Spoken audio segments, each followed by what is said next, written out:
Another day, another basketball stories na naman ang pagkikwentuhan natin. At ngayon nga, yung pag-uusapan natin ang balitang trade ni Lauri Markkanen sa Los Angeles Lakers. At ang balitang jackpot na nga daw ang Golden State Warriors sa kanilang bagong center.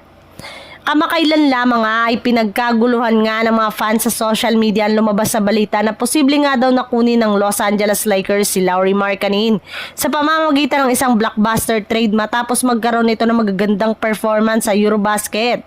Hindi rin naman nga daw magiging mahirap para sa Lakers na gawin ang ganitong klaseng trade since meron rin naman nga silang sapat na asset para makipagnegosasyon sa koponan ng Utah Jazz. Maaari nga daw nila ditong gamitin either sina Austin Reeves, Rui Hachimura, Dalton Kenick at maging ang ilan sa kanilang mga future draft pick.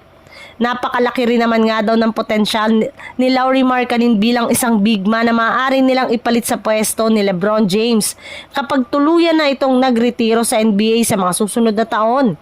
May lumabas na rin naman ng balita ngayong araw na mismong ang Jazz na nga ang nagsabi na open na nga daw ang kanilang front office na i-trade ngayong season si Lauri Markkanen. Kaya pagkakataon na nga ito ng Lakers para makuha siya sa darating na trade deadline. Sa ibang balita naman, sa pagpasok ng Golden State Warriors sa kanilang huling game sa preseason ay susubukan na nga ni Coach Steve Kerr ang kanilang tunay na starting lineup laban sa koponan ng Los Angeles Clippers.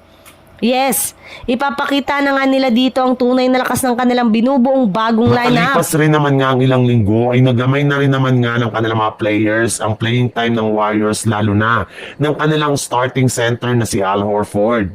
Ayon nga sa naging payag nito sa kanyang interview sa media, alam naman nga po ninyo ngayon kung paano matutulungan ang kanilang superstar na si Stephen Curry.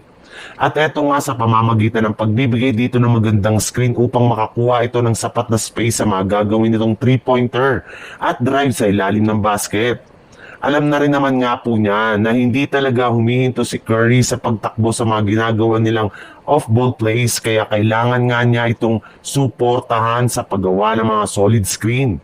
Kapag nagawa nga niyan ay sigurado nga na hindi sila magkakaproblema pagdating sa opensa kaya yan ang nga ang pinaka-prioridad niya ngayong gawin sa Golden State Warriors.